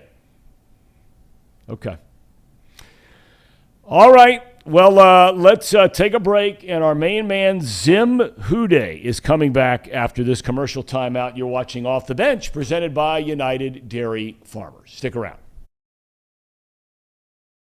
At United Dairy Farmers, we've perfected freshness in our family bakery, where we use only the finest ingredients, like thick, high-quality glazes on our signature donuts, before delivering them fresh from bakery to store every day. UDF, made for you.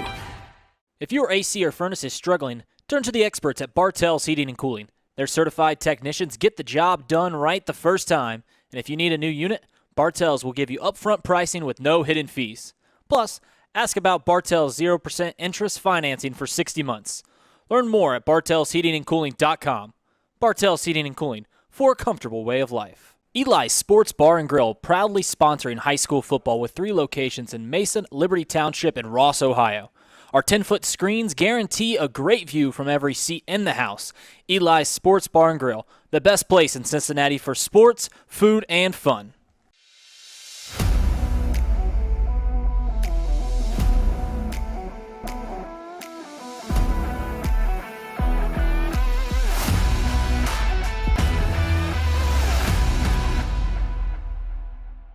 Where can you turn when you're in pain? Turn where more high school, college, and pro athletes turn. Where your neighbors and weekend warriors turn. Turn to Beacon Orthopedics and Sports Medicine and get superior care on your schedule. That's the Beacon difference. Check out our fresh arrivals at Jake Swinney Used Cars. Over 250 used vehicles weekly. All makes, all models. From economy to luxury, Jake Swinney, the original used car superstore.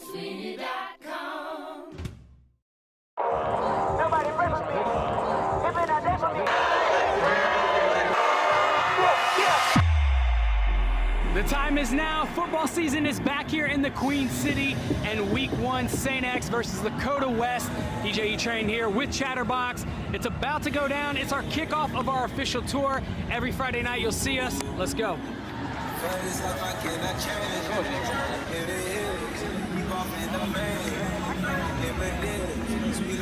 on 3, 1, 2, 3. Let's go.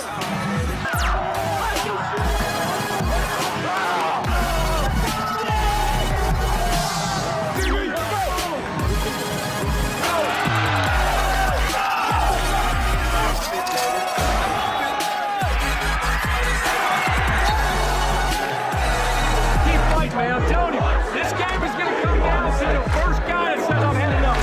That's all it's going to take. One guy to say, you know what, I've had enough.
First game, bro.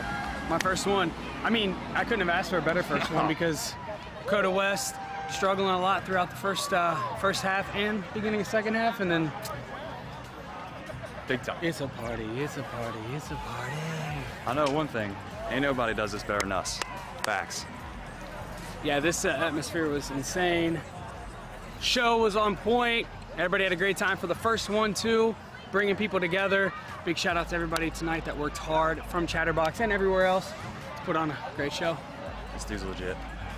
And he's sweating, so you know he's legit.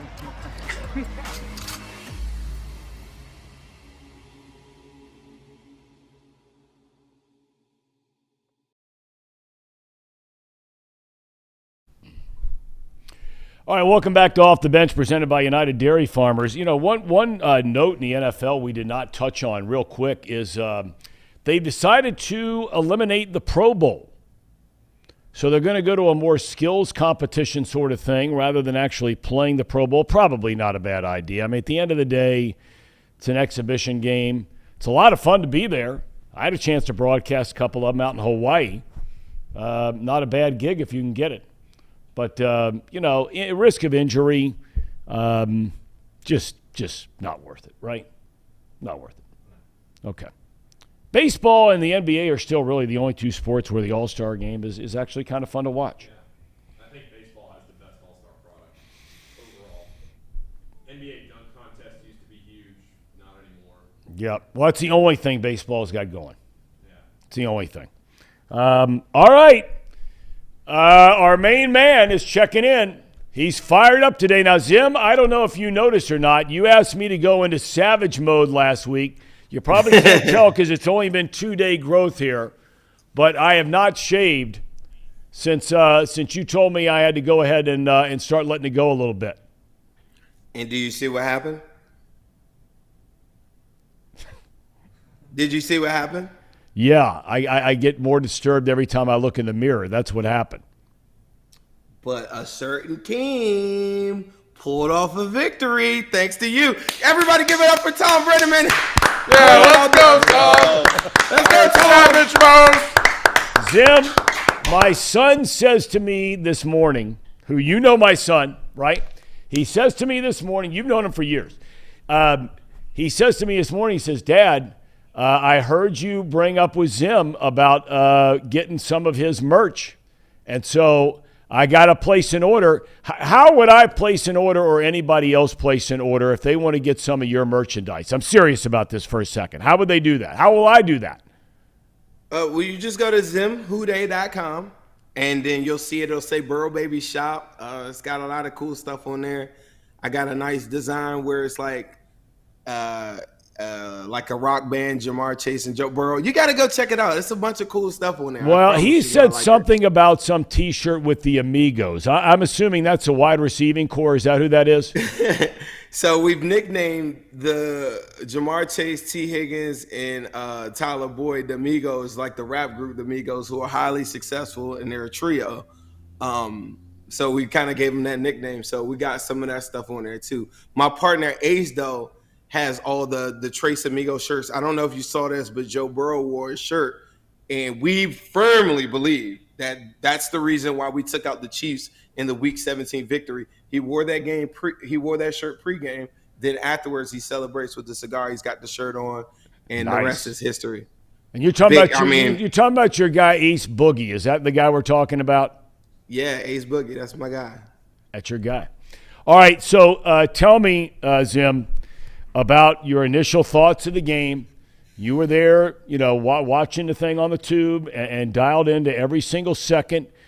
Here we are for the first time all year talking on a Monday about a win. What were your thoughts about the Bengals? I thought they came out exactly like they should have, imposing their will, being assertive, all the different things. If we're going to go down swinging, like I told you before the game, it's like you got to go down with your big dogs. You got to go down with Joe Burrow, throwing it to Jamar Chase, T. Higgins, Tyler Boyd early and often. I like the shots, even though it didn't work. The flea flicker one of Jamar Chase, it got the cornerbacks thinking. We want the guys on the opposition in the secondary, we want them thinking. And I think from that point on, now they're like, well, let's back up just a little bit. And then when they did come to blitz, then what happens? Joe Burrow hits Tyler Boyd, boom, kicks off a big play, big 50-yard gain. So all these different things that we want the Bengals to do, I feel like they implemented it for the first half of the football. The second half of the football, I think this is the point where really good teams impose their will and run the football. The one thing that I think that I'm really, really watching for them is how efficiently can they run the football? Because, yes, Perine closed it out, but in the third quarter, there was a big period where they weren't running the ball successfully, and that gave Jets just a little bit of opportunity. You do that against a high-flying team or something like that, that's a recipe to get, the team to come back. So I do worry about the run efficiency. And my other one that I'm a little concerned about too is clearly the loss of Clark Harris is a lot bigger than what we thought. I think you're right. I just think McPherson is so important to this team. Like, the Ravens wouldn't be the Ravens without Justin Tucker. You know how many fourth down victories? I think Lamar's got 6 walk-off Justin Tucker ones, on the strength of their kicker. So I'm really watching that. The DJ Reader injury, I'm really watching that because I feel like he's the Joe Burrow of the defense. But ultimately, they came out, imposed their will, did what good teams do, jump on a team that's not as good as you, and do what you got to do to win the game. Okay, now I want to circle back on a couple of these topics because I think, as always, you have, even though you're a hardcore, passionate fan, you have very astute observations. I know you know Joe Burrow, and I'm never going to ask you to break the confidence of your relationship with him. I really mean that. But I got to tell you, I love Joe Mixon. Before you joined the program here, a few minutes ago, and I've said all along, I think he's one of the top 4 or 5 backs in the NFL, maybe better than that. To me, Zim, something looks off with him. Is he all right? It's funny you say that. I talked to him last night. I don't think he would mind me saying that. We had a good conversation. So he was asking me some things, and I think ultimately he just has to take advantage of some opportunities that are in front of him when teams show him lighter boxes. I think a lot of different times he's waiting for blocks to develop. So a lot of people at home are sitting there saying, hit the hole, Joe, but if your scheme on there's zone blocking variations, then there's also pin and pull variations too. And some of them require wide receivers to block, which I don't agree with. So Joe Mixon, just to put it in perspective, and I'm not creating an excuse, he's doing a lot of these runs out of 11 personnel, which is 3 wide receivers, and you're going to have wide receivers at the block. And in the last 2 games, I've seen the wide receivers just get pushed to the side, right? And the difference is Perine comes in later on, that's 13 personnel, and you're in jumbo packages. And everybody's like, oh, well, I mean, look, Perine's right. But those are 2 different situations, 2 different things. I think Joe Mixon will be fine. I talked to him. He told me he feels good. So I don't think that he's, it's nothing serious. I know he'll be there Thursday night.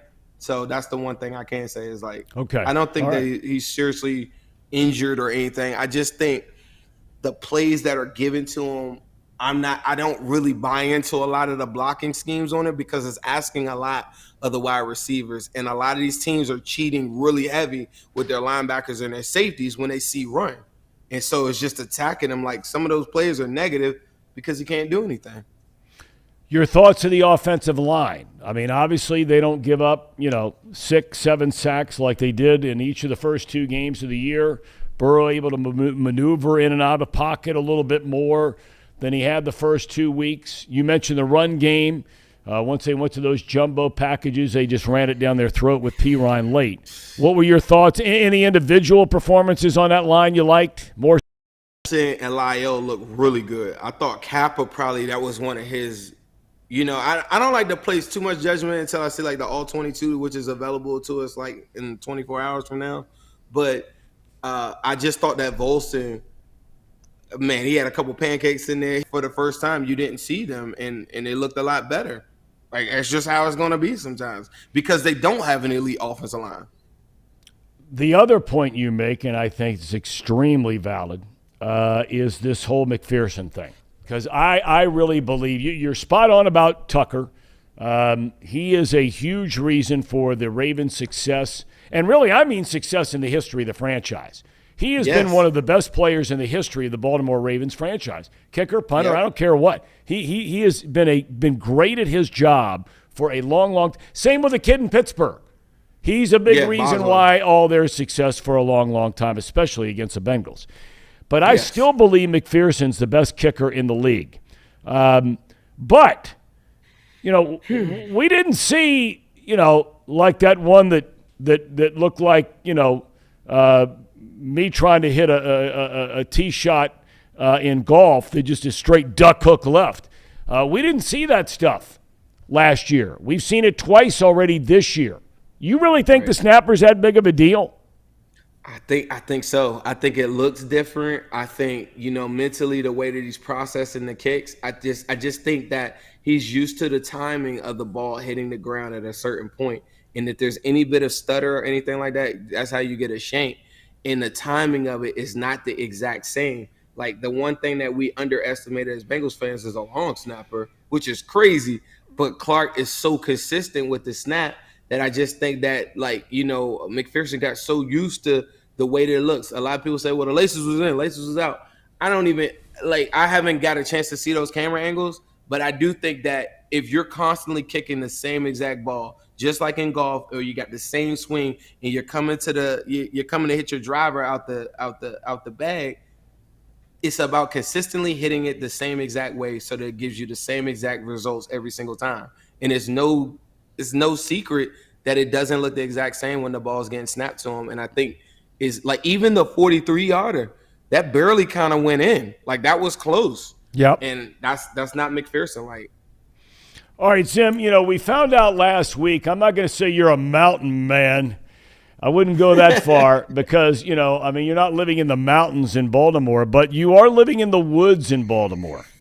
So are you the kind of guy that now is the weather, at least here in Cincinnati it is, the weather now, our highs are, right at 70 or maybe the high 60s. We're still getting lots of sunshine. Clearly you got a beautiful day there behind you today. Will you be getting out and chopping wood and things like that in preparation of the winter, and maybe Thursday night watching the Bengals game and having a fire going? Is that your kind of thing? Chopping wood, though? Is that a no? That Thom, this guy here, man. Like, no, I won't be doing that. I'm actually getting prepared, believe it or not, to come to Cincinnati. I'm coming there. I got to do a lot of stuff today. Get on a plane on Wednesday afternoon, and I'm headed there. So I won't have enough time to chop down any trees this week. We're getting ready. But I'm saying in general, though, are you the kind of guy that maybe not this week, it's a bad week for you, but are you the kind of guy, and you were talking about getting, your son out there and riding around, and what did you call that thing, an ATV? What is that? Yeah, four-wheeler. Okay, so you got him running around out there. So hold on, if you come here, are you going to get on the four-wheeler? Oh, you better believe it. No problem. I'm an outdoorsy kind of guy. I may not look like it, but Zim, I am. But I want to know if you are so you're not going to be chopping any wood to get ready for the winter. That's not your thing, right? No, I'm not chopping any wood. I'm relying on a central heating air conditioning unit here in the house to pump out enough heat to keep my family warm this winter. Okay, all right. Like, I have a gas stove. We're not chopping but you know what? That would be a real good assignment. I get like a fire pit or something out there. That would be really cool though. Are you the kind of guy that could build a fire pit? I could help. I could help. I couldn't build it on my own. So all right. Because I'm always amazed by those guys. But you being a woodsy kind of guy. No. Then what's one, since you've told me you're 0 for 2 before I let you go, what is one woodsy sort of thing Zim Who Dey is going to do, say like in the next 7 to 10 days? One woodsy kind of thing. Me and my son go outside, and there's a lot of deer that eat up plants and stuff. So I have to do a roundabout around the whole area, spraying like the stinkiest stuff you've ever smelled in your life. But it keeps the deer from coming over and drinking water out of the pond and eating all the plants. So I'll be spraying that stuff, removing weeds throughout, trying to spray stuff on the driveway, make sure no weeds dry. Like regular. I told you this last week. I'm not all the way there. Now, another thing that I do too is the guy that owned the house before me, he did used to hunt deers, which I don't do. I'm not shooting deers for no reason. Like I don't agree with that. But he does have these stoops and stuff, and I go out there sometimes and I sit out there, like, believe it or not. So there are stoops inside, like on the trees, and sometimes I sit out there and I have a book I'm reading. I've only got to like the 3rd or 4th chapter because my day's been really, really busy. But sometimes I go out there and sit and read. What are you reading, if you don't mind me asking? I can't think of the name of it. I don't want to lead a screen, but it's a really good book. I'm gonna text it to you later, though. It's really dope. All right. I want to know. I want to know. I got two really good books. Next time I come on here, I'm gonna give everybody two really good reads, though. Like especially like if you want to get your mind away from the toxic level of whatever on social media. It's good to read something. Yeah, I agree. Zim, you're my kind of guy. I mean, you're a reader. You're a thinker. You're a sports fan. You've got the savage mode you're already into, getting ready for Thursday night. You're a woodsy kind of guy. You're my kind of guy, Zim. You're my kind of guy. You're my kind of guy, Tom. We're gonna keep on rocking all the way this whole year. We got it. You going. the man. You the man. We got a rhythm going. We got the scruff going. We got a good rhythm. We do. And I'm not going to shave. You had a question, Casey, real quick for Zim? I want to know where he's going. Where are you going? Yeah, where are you going when you go to the game? Where are you going to be before the game? Where are you hanging out?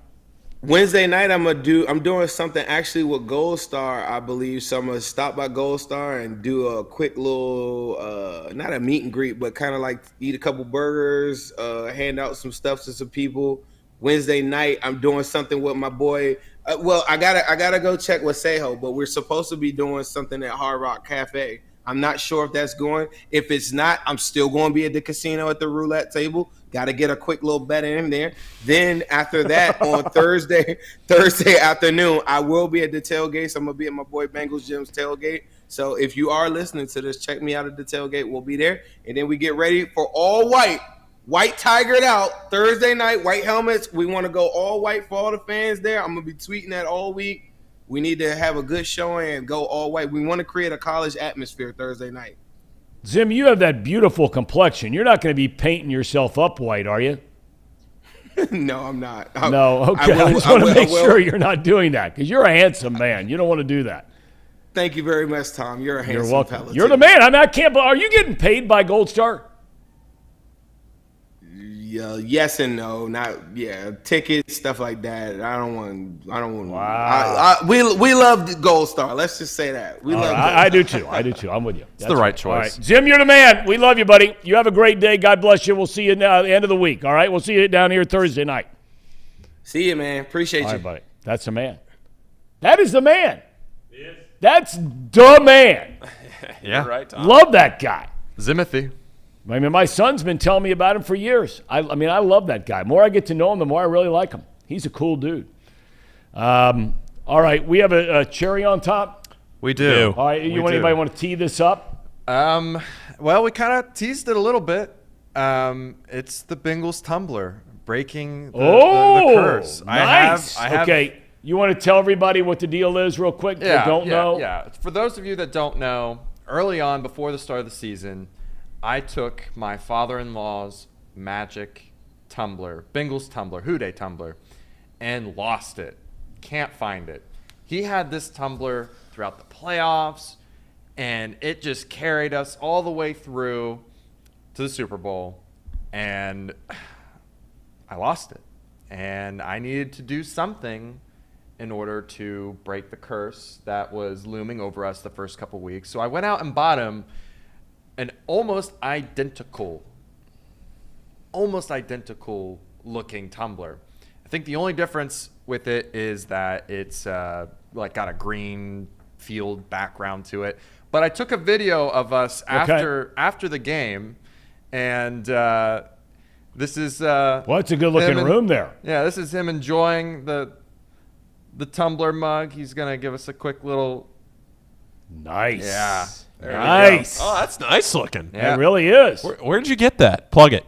I got it off eBay. Okay. But the original one was something that one of my in-laws built for him or made for him. It was some custom paint not paint, but when they put on the skins on the tumblers. Yeah. Yeah. But okay. Hey, want to know? Want to know with that tumbler? You're want to know with your father-in-law. That will be a lopsided record before all is said and done.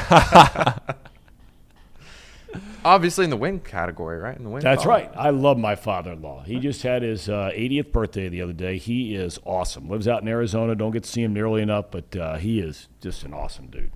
I'm okay with him. Not so much his daughter, but I'm okay with him. All right, men. Thanks for everything today. That was our UDF cherry on top. A tumbler. 1-0 out of the gate. All right, fellas, we'll see you tomorrow. Tomorrow we have Tracy Jones. You don't want to miss that. We also have Brian Billick to talk about some of the other things going on around the National Football League. And we're going to have Grant Napier, who does a radio sports talk show out of Miami, to talk about the Dolphins coming to town 3-0. That's this Thursday night. Have a great day. We'll see you tomorrow.